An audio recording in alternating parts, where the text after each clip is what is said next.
For thousands of years, agricultural practices have grown and changed to suit consumers' needs. In the past 20 years, companies have been able to advance bioengineering techniques to alter the genetic code of plants and animals, resulting in genetically modified organisms.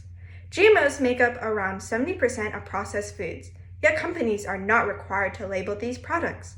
What is in our food shouldn't be a secret or mystery, yet information to determine this is not made accessible.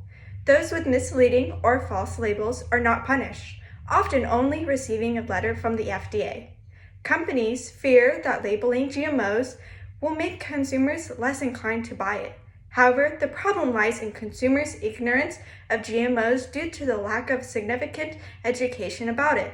With the current system, the government turns a blind eye and corporations reign unrestricted. With our current food system, we need more regulations over companies using GMOs.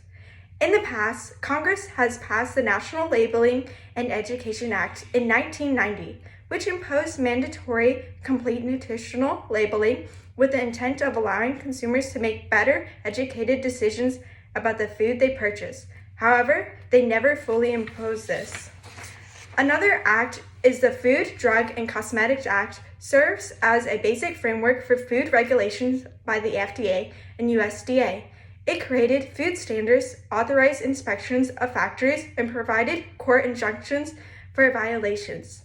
Since 1938, government agencies have ignored GMO labeling as a priority, declaring bioengineered ingredients wouldn't be subject to labeling requirements, nor would GM ingredients be considered food additives.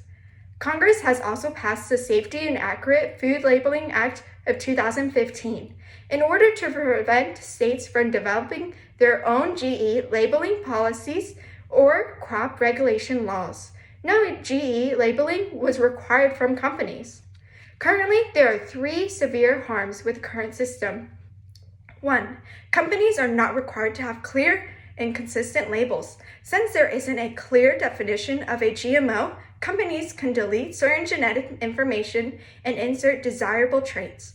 Achieved through conventional breeding, this allows companies to label their products as GMO-free. 2. Consumers don't have easy access to GMO information.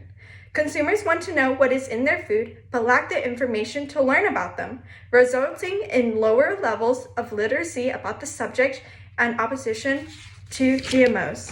3. There isn't enough data on GMOs on whether or not it is harmful. Since GMOs have been recently introduced, studying GE food-human health linkages without labeling is like searching for a needle in a haystack with gloves on. Overall, there are too many reasons why we should have more regulations over companies using GMOs.